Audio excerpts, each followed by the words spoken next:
नमस्कार दोस्तों। जब हम भारतीय गरुड़ के बारे में सोचते हैं तो कुछ शब्द हमारे दिमाग में आते हैं, जैसे गति, शक्ति और क्षमता। अब ये स्वयं स्फूर्त है, क्योंकि हमारे बचपन से हमने गरुड़ के कारनामों के बारे में कहानियां पढ़ी या सुनी है।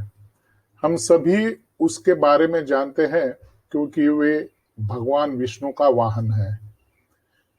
जब भी हम उसके बारे में सोचते हैं, उसका चित्र उभरता है, जिसमें एक मजबूत मानव शरीर, बड़े पंख और चील की चोंच होती है। कौरव और पांडवों के बीच कुरुक्षेत्र युद्ध 18 दिनों तक चला था। युद्ध के दूसरे दिन कौरव सेनापति पितामह भीष्म ने पराक्रमी पांडवों को चुनौती देने के लिए एक गरुड़ व्यूह रचा था।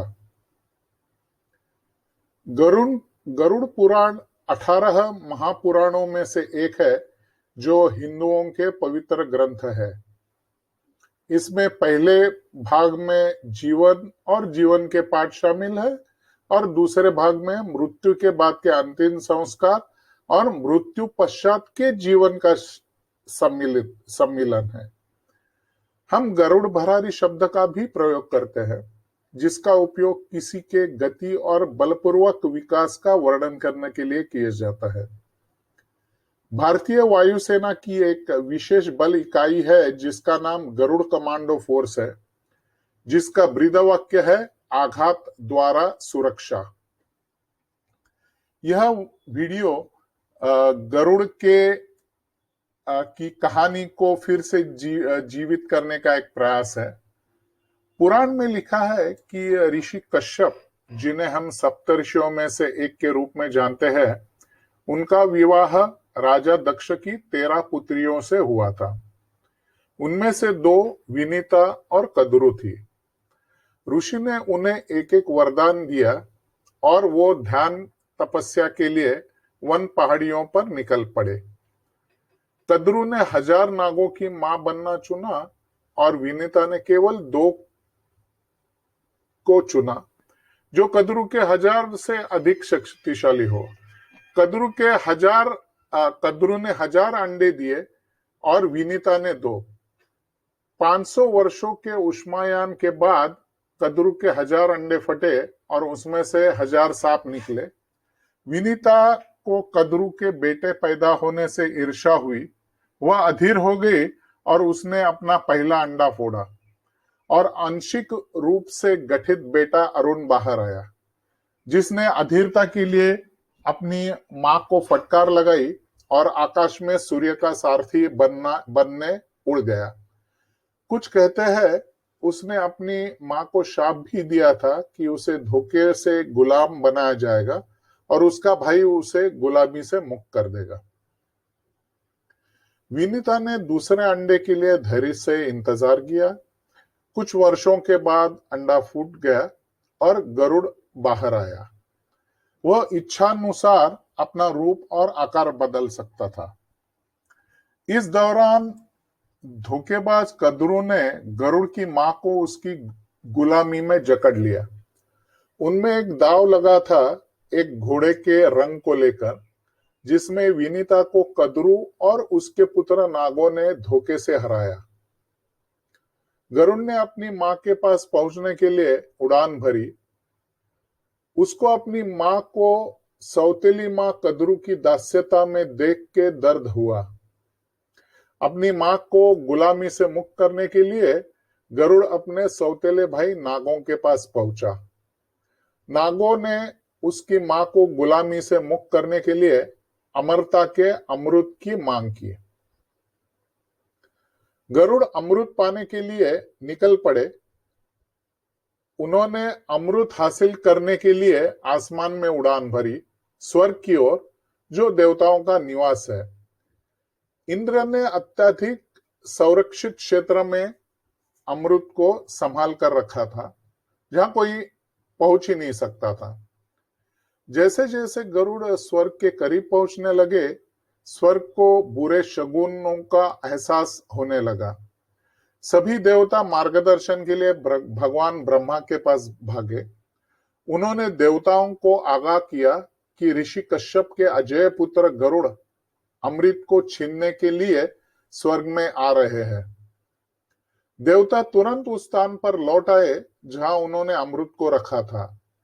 उन्होंने वहां की सुरक्षा बढ़ा दी और हथियारों सहित गरुड़ का इंतजार करने लगे। स्वर्ग के रास्ते में गरुड़ ने अपना आकार इतना बड़ा कर लिया था कि उसके पहुंचते ही उसके पंखों की फड़फड़ाहट से आकाश धूल से ढक गया। देवता उसे देख ही नहीं पा रहे थे।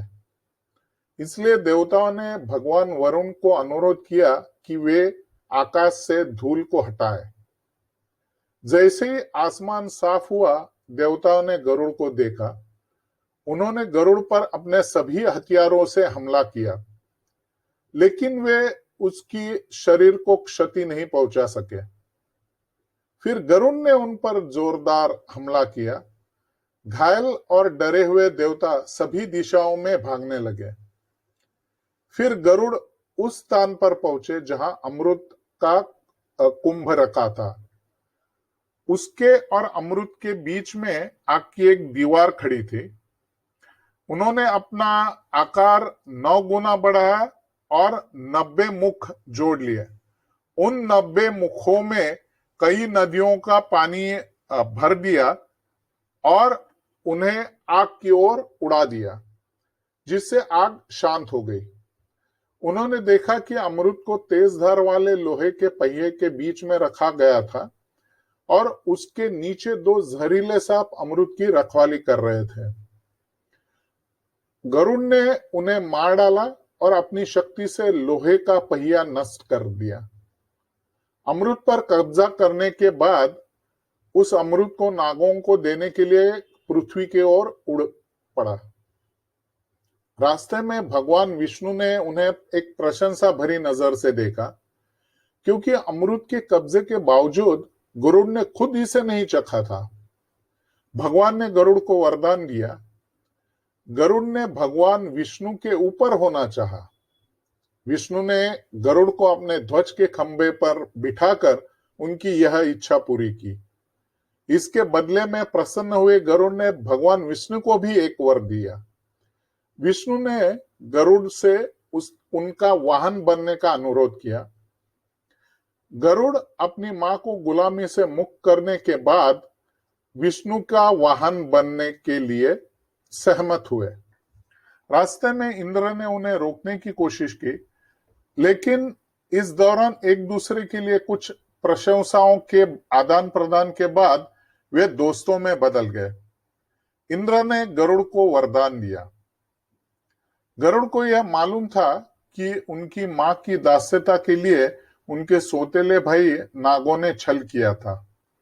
इसलिए उन्होंने नागों को अपना प्राकृतिक भोजन बनाने का वरदान इंद्र से मांगा और इंद्र ने उन्हें वो दे दिया।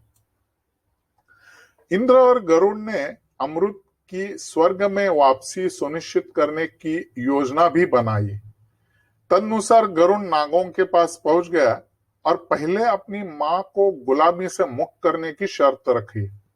नागों ने सहमति व्यक्त की और उसे रिहा कर दिया। बाद में हुई घटनाओं के बारे में 2 विरोधाभास है।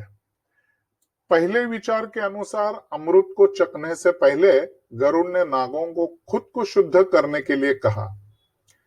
इंद्र और गरुड़ की योजना के अनुसार जब सभी नाग नदी में शुद्धिकरण के लिए गए, तभी इंद्र के पुत्र जयंत वहां आए और अमृत के कुंभ को स्वर्ग में वापस ले गए। और नदी से वापस आने के रास्ते में गरुड़ ने नागों का विनाश किया। दूसरे तर्क के अनुसार गरुड़ ने नागों को अमृत दिया और उसे चखने के बाद नागों को उनकी खाल बदलने की क्षमता मिली। गरुड़ अपनी मां को रिहा करने और उसके साथ कुछ खुशी के पल बिताने के बाद भगवान विष्णु के वाहन बनने स्वर्ग वापस चले गए। इस कहानी में गरुड़ की सौतेली मां कद्रू उसकी मां को धोखे से गुलाम बनाती है। इसी वजह से शायद किसी धोखेबाज व्यक्ति या धोखेबाज दिमाग का वर्णन करने के लिए हम कद्रू विशेषण का उपयोग करते हैं। आशा है आपको यह कहानी पसंद आई होगी। मैं पौराणिक कथाओं और इतिहास की ऐसी कहानियों के साथ वापिस आऊंगा। आपकी टिप्पणियों और सुझावों का हार्दिक स्वागत है। नई कहानियों पर अलर्ट के लिए कृपया इस चैनल को सब्सक्राइब करें। धन्यवाद। जय हिंद।